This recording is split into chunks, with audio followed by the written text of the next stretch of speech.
Find angle X in this question here. Alright. Now, trigonometry we're going to use. Okay. The big signs here are that it's right angle triangles. In fact, we got two stuck together. But also they mention angles. Okay. It could be that we have to use Pythagoras as well. Theorem. Sometimes they combine them, but we'll take our time on it. And just remember, that's the first thing I would write down. SOHCAHTOA. Okay. Because we know that we're going to use it. Now we want angle X, okay? Now, the first thing I would try and do is ask myself a question: why have they got two triangles here, okay?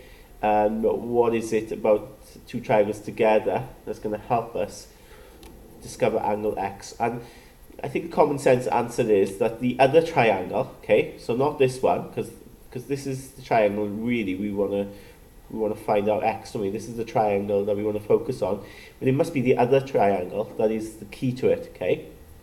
The other triangle must be key. And if you look at the other triangle then, let's think about what we could work out to help us on this triangle. And to be honest, the only thing that will help us is this common side here, yeah, this common vertical. Because if I work out the common vertical based on this triangle, I can then use it to work out angle X. So let's focus on this triangle first. Now remember the hypotenuse is here. It's opposite the right angle. Opposite here then the angle, okay? That's the opposite and adjacent then just next to the angles. Okay, so in this case, if I want that side there O, okay, I'm going to use H as well, right? So I want O, I'm going to use H because I know H, okay? That's why I underlined it, because I can use it, I know it. But I want O and I want that side, so O and H will be sine. So it'll be sine of the angle 23 equals O, okay, which is that side, over H, which I know is 12.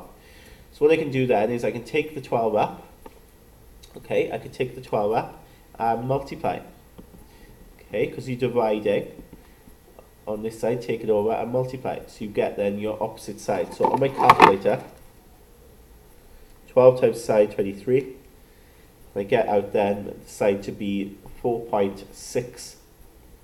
If I just round it to maybe 3 decimal places. I'm choosing 3 because this isn't my final answer.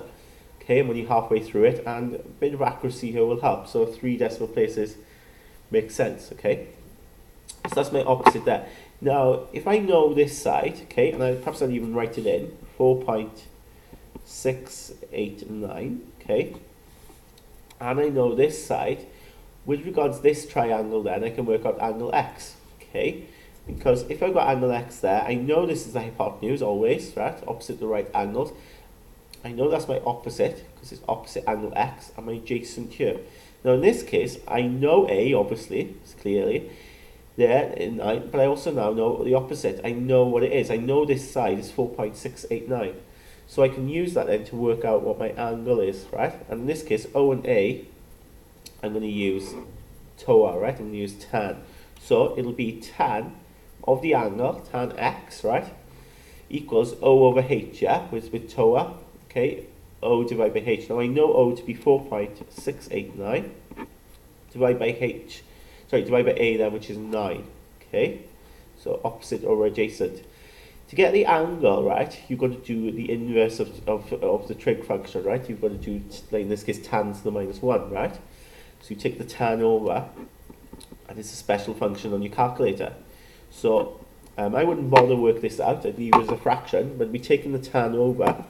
So on my calculator, to get tan inverse, I press shift tan, and it comes up, and then just type the fraction in. So 4.689 all over 9. Close that bracket and press equals, and I get my answer out there to be, what's it come out to be, 27.5, 1 decimal place that is sufficient, 27.5 degrees.